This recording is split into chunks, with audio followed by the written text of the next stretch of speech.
The following program is rated GE. It is suitable for general family viewing.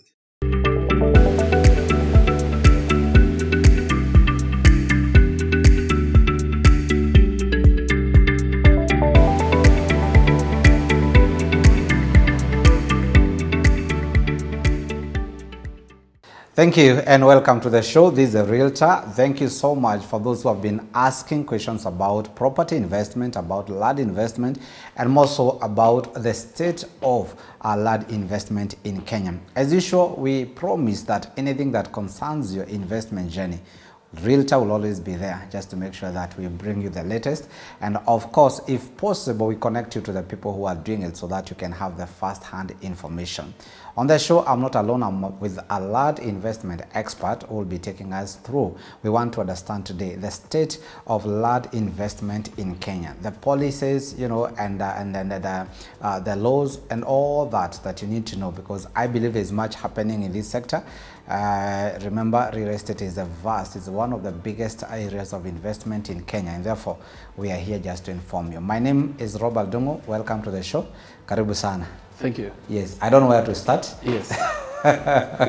yes, it has been a minute and we are happy to have you. Yes. Kindly say hi, tell us who you are and what you do, then we dive into the thank you. topic. Thank you, Robert. Hi, viewers. My name is Paul Oyanjo. I'm a real estate person. I deal with land and a company by the name Brico Homes. Yes. Wow. Na mashamba yako namna gani sahi? Yeah, we appreciate. Sometimes business is, I would put it that business is something that you cannot predict today or even tomorrow. Because sometimes there is no business. Then at the end of the day, you see like 5 clients coming and pay. But more importantly, the way things are today, they are quite different from how they were last year. Of course, you can see that I think dollar is a factor, and we're hopeful that things will stabilize soon. I overheard someone say, I was asked by just someone somewhere that after $1 million, you go to $1 billion. After $1 billion, you go to $1 trillion. You go to $1 trillion. After $1 trillion, he was saying you go to dollar. I was like, so as you're saying, dollar is a factor, and I know it has been very imbalanced in the recent past. But now, I believe there's so much happening when it comes to property investment, and especially land, because land is one of the major factors of production. Now, I also believe that the government is doing a lot when it comes to availing houses and affordable houses for this matter. I was asking myself, is this really affecting land investment, the affordable housing agenda? It is not. For me, I would say it is not, because of course, in terms of price, it's a factor that can be considered by any buyer. For instance, the kind of clientele we have is between 150,000 to maybe like 3 million. But now, when it comes to affordable housing, you'll find that there are some other people who cannot be able to afford a house worth 2 million, 5 million, 7 million, or 8 million. So it all depends on the classes, or rather the clientele that we have. Right. And more importantly, also payment plan is equally a factor, because in affordable housing, however much you say is affordable, you have to pay. There is a stipulated time given. But as we are flexible anyway, and we are not government, so sometimes we deal with you the way you come to make it easy, because at the end of the day, what we are looking for is to, however much we are in business, we are trying as much as we can to see that owning a land is easy, and also making it work to people who feel maybe in one way or another they cannot own a land, so that we can simplify it as much as we can. All right. Yes. And now, having talked about people who can afford and others who cannot afford, maybe as a company, what do you do to make sure that you target the right people for the right project? Basically, what we do, number one, of course, we do marketing as usual. But more importantly, we tend to look, the more land is near capital city, the more it becomes expensive. The more land near a city, the more expensive it becomes. So sometimes, for instance, we have a project we are selling in Nyahururu. Nyahururu is quite a distance from Nairobi. That's why we can be able to get a land that is quite friendly to many people who are low income earners. And at the same time, we have like 12 concurrently projects running all together. So it's upon you to weigh yourself and say, I'm in between 150, I'm worth 3 million, I'm worth. So because we have all this project, we keep on talking to our clients so that they can be able to classify themselves, because sometimes business is practical anyway, at the end of the day. And having done your bit, you know, you've tried to balance, you have this project for this much, you have another one a little higher than that. How is the uptick, and how is the economy generally affecting the land investment? Let me surprise you. There is this local language that people say, usiseme hakuna pesa, we sema una pesa. I'm telling you, people are still buying land. And during COVID, it was an alarm. It was a wake-up call. When we realized that we really don't have to move, there was a cessation of movement. That tells you, if you don't own a home, you'll have to stay in a flat. Can you assume somebody rather, imagine somebody who is in pipeline, having children, and he or she is residing in a flat, I mean, maybe like 10th floor. And you just somewhere in a cage because your children cannot move out of the house. So land buying business, in one way or another, you cannot predict and say that people are not buying simply because there is no money. However, it might be slow, but still is equally a factor. And any common mwananchi will believe that he or she is successful the moment he holds a title. Wow. Yes. Wow. Right, getting it from Paul, he's doing it, and rather he's a practitioner when it comes to land investment, and he's guiding us on the state of real estate investment when it comes to land particularly. And in this case, he's telling us that wewe sema hauna pesa, watu wako na pesa. And I know this means a lot when you look at your surrounding, wherever you are and whatever you're doing. I believe, Paul, we can see skyscrapers, we can see high-rise buildings every day. Yeah. Now, because you're talking about the state of these are very important investment called land. Yes. We have under the no longer new, but the 2010 Constitution, yes. We hand devolution introduced, yes. into our system. Yes. How has that maybe affected, whether positively or negatively, yes. The land investment, yes. procedures and possibilities? Thank you, Robert, for that good question. Devolution is equally one of the things that we cannot assume, because the rules, of course, changed. Because if, for instance, you go to Nyeri County, they are different when it comes to the land processing issues compared to Kirinyaga. If you go to Nakuru, of course, it changes. Currently, if you go to Kajiado, you cannot do a subdivision less than 0.045. That tells you that the devolution has taken part, or rather is one of the things that has made things change in terms of pricing, of course, because if you are a dealer and then usually you usually to do lesser than 0.045, of course you have to hike up your price. So devolution, of course, came, but for me, because of food security, I would encourage, because now sometimes unapata tunafanya some small plots, so it becomes a problem, and of course it's alarming. In future, there will be a problem. Mm-hmm. Yes. And 0.045 is what is popularly known as 50 by 100. 50 by 100, yes. So in Kajiado, you cannot do. You cannot. They are less. Actually, they are zoning, and there is a circular going around that they equally want not less than a quarter.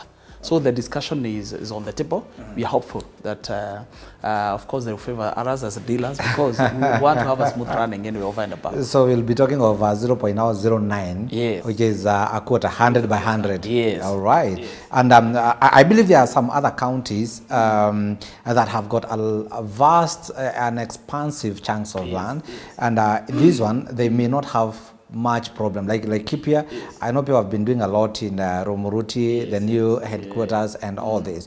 Would that not bring some imbalance when it comes to the places you target? Let me tell you something. Right.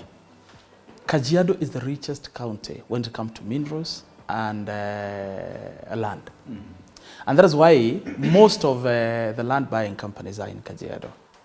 But now, Laikipia is now equally doing very well, because Laikipia is the only place now you can get thousands of acres.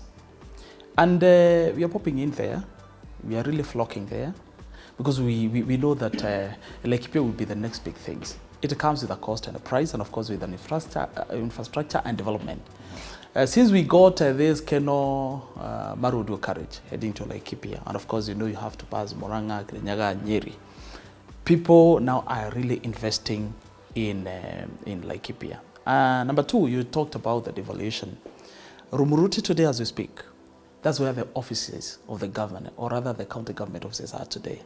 And of course now the investors, or rather those people who are looking for big land to do farming, they're doing well, and we are all now trying as much as we can to venture into those areas simply because there is potentiality. Yes. All right. Thank you. We shall be coming to title deeds issuance, and the backlogs that have been there. People have issues with registrars and all these, the registries rather, not registrars. And I also believe that we have something to talk about. The policies that we are having at the moment. When all these put together, I believe these people will be able to make informed decisions when it comes to land investment. You're right. Thank you so much for keeping it the Realtor as usual. And there's a show that brings you what is happening, as well as who is who when it comes to your journey of investment. Don't go away, because after this short break, we'll be right back with Paul.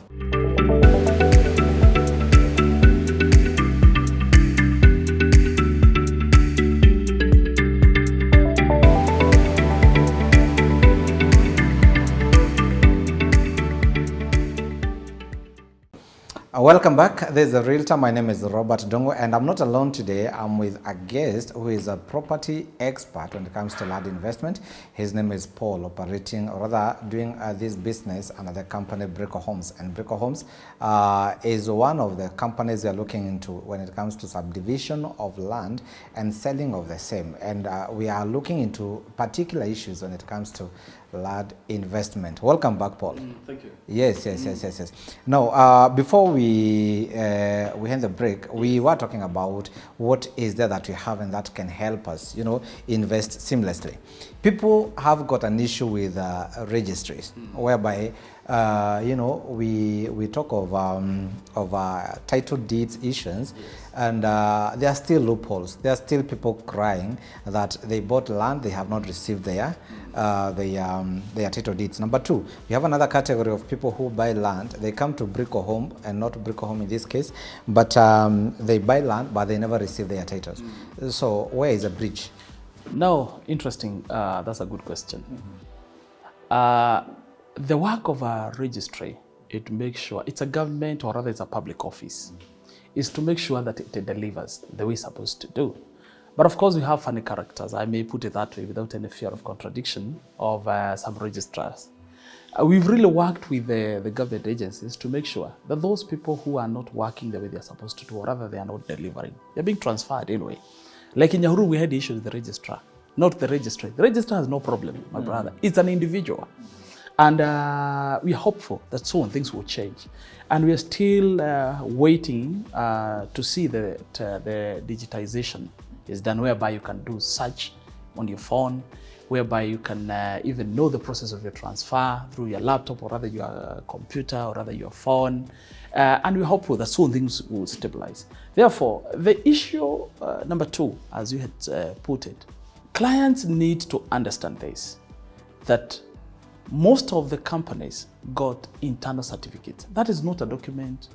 That's not a government document. Right. And that is where the problem is. Right. And that is why we need to enlighten people and let them know to understand the process of purchasing a land. It is very important. Number two, let them know how long it takes for you to get a title. And of course, what is a title? Because most of them don't know. They can't even tell what's an original title.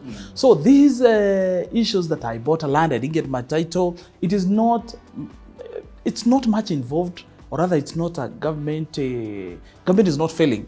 is a company or rather an individual. Right. Yes. And I believe we have talked about, processes of land acquisition, from such, what you call now the due diligence altogether, to certifying that, the company is legit, to now following up, and to a point where you have the completion document signed into transfer of ownership. And I believe that's something that we'll be looking into. But still, Paul, we have very tricky and cunning individuals, if not companies, who are still finding their way to tricking these people, because again, this information is not available to everybody out there. What's your take when it comes to, we are trying as media to do what we can, you trying as a person with a genuine company, but still we have some loopholes. Where are we failing as a nation? Robert, land buying company is in the public domain. The process is in the public domain. Whereby you go see the land. That's the first thing. Number two, you get a copy of the title. Go do the search. Come with your surveyor. Let him identify the beacons. Let him identify the size. I've seen it out of experience. People come to our office, which is okay because they trust us. We are tested. They even don't know where the land is. They buy. They even don't know the size of the land. We just tell them it is 50 by 100, as you said earlier. Yeah. But they don't know. They are not sure. So the negligence or the ignorance of the client is one of the major factors that is really contributing to the problem we are facing today. But if these people, because they believe us as a company, which is okay, they have no alternative or rather than a choice, is to believe us. But I would still encourage and emphasize, kindly, when you go into any land buying company, please follow the due process, the legal procedure. It might not cost you a lot, because at the end of the day, you are investing a lot of your money there. Maybe, can we give an example of, maybe you're buying a plot worth 2 million. 2 million is not a little amount of money. And maybe you took a loan somewhere. So you need to be very careful when you're purchasing a land. Not just believing somebody because you see him or her with a smart coat or other address. Kindly follow the process. Let the rest follow. Kukula nyama hiyo kamakis na wapi. Let it follow when you finish the process. But trust no one. I will still emphasize on this. Number two, I've seen the diasporians. Like me, I go to diaspora many times to talk to a client who are in US, in UK, and many other countries. Those people have no chance. They lost hope because they lost money through their relatives and also to the companies.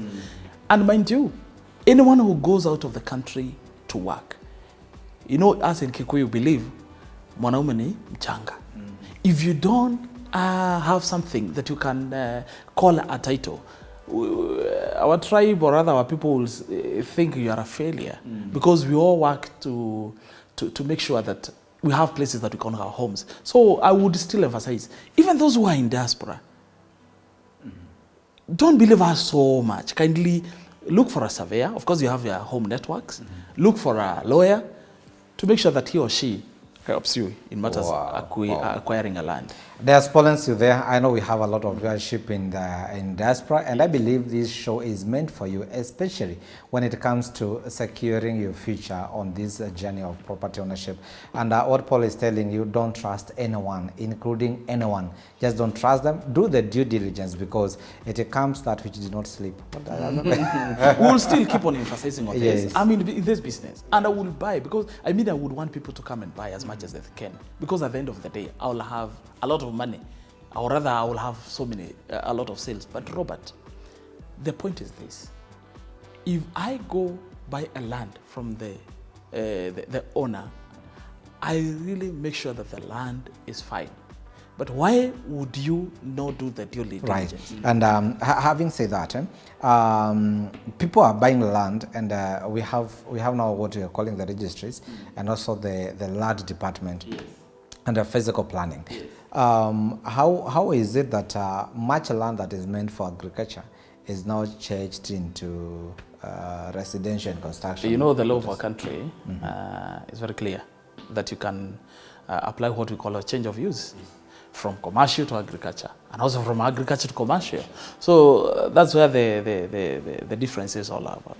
Yes. Do you think in your own capacity, now that we are looking into the state of this investment lane, that we are safe when it comes to how we are dealing and handling land as a fact of production? Now, that one I won't lie. I personally, sometimes I even wonder, fine, I bought land, I want to sell it to my client. But sometimes I look, mali tunauze watu 50 by 100. I feel it deep down my heart that in near future, there will be a problem. There would be a problem. So from here, I see it. Fine. I would say that I'm advantaged because this is my business. But I feel it from the perspective of a common Kenyan. Because if this trend continues, in 50 years down the line, we'll be talking of something else. All right. Yes. Importing everything, including Yes. that it was locally That's produced it. That's with it. ease. Yes. Well, this is now the policies and the law. I believe you're not, that's not your line, but as a dealer, or rather as a person who is doing the business, you have the basics. Do you think that the laws protect so well the issue of subdivision and selling and everything from your side? Of course, yes, because now it's a government matter. That's a government matter, and it's important, by the way, Robert, to tell our viewer today that any land buying process, the title you hold is a government property. If today government want my land, it will come, compensate me, then I go look for elsewhere to settle. Those people who is that government eats its own people, those are stories. Now, having said that, Paul, I believe even if you are not an expert, you have the basics. Yes. Do you feel in your capacity that the land buying and selling processes are well protected and covered in Kenyan law? Yeah, for sure they are. Well, that one I would say confidently that the law we have, if it's well followed and articulated, is very good, very friendly, and is even affordable. Yes. Wow. Now, in the interest of time, maybe, Paul, from Brico Homes, yes, right? Yes. You can tell us, or rather give us your final remark. Yes. Tell people what you feel about land investment and where we are at the moment. I would say that land is the only product that you can buy today, have it in 10 years, and sell double you bought it. Number two, land is the only commodity today doesn't depreciate. It keeps on appreciating. Whether there is inflation in the country, whether there is a dollar problem, land is the only, I don't understand the phenomenon behind, but land never comes down simply because the business is not doing well. The business might not be doing well, but the product itself, land, will keep on appreciating at all times. So therefore, do I encourage people to buy, because at the same time, instead of you to keep your money in the bank and then how people comes and lend your money, borrow your money, it is important you put your money in the land, in the soil, and of course that's why you'll be able to have a double portion of exactly what you put in your investment. Right. Yes. Okay.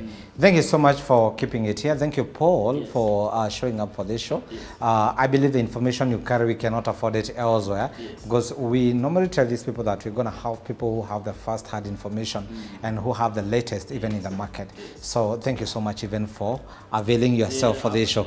Karibu sana to the Realtor. And to you who have taken your time to be with us on this show, thank you so much. And until next time, I request that could you be having any question, direct it to our social media handles, that is at TV47 Kenya, or even the Realtor TV47, and we shall be directing that question to him because he's the one who has the answer for you. My name is Robert Dongo. Until next time, bye-bye.